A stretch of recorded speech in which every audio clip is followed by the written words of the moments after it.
Hi!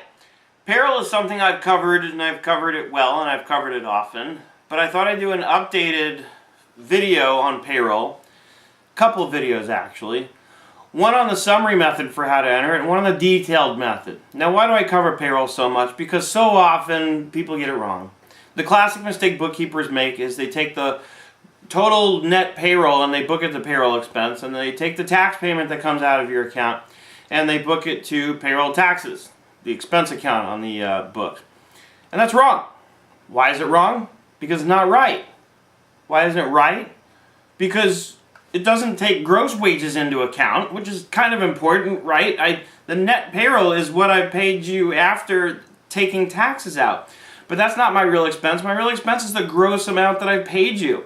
The fact that taxes were taken out is just something the government makes me do on your behalf. But I still have to account for the gross payroll. I have to account for the whole entire expense. And then there's the tax part, which includes two things. The portion that is my expense, and then the portion that I took out of your paycheck. Because I got to send it into the government on your behalf, because the government doesn't trust you to save enough money to be able to pay your taxes at the end of the year.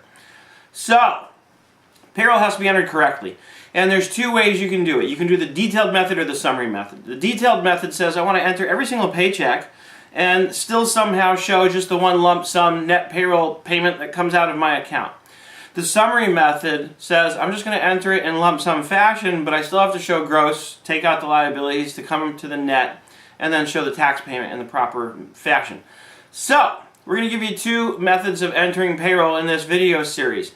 Click your choice, whichever one you want to learn today. Of course, once you get done with one, you can always go back and learn the other one, compare and contrast, and decide which method you think is better for you.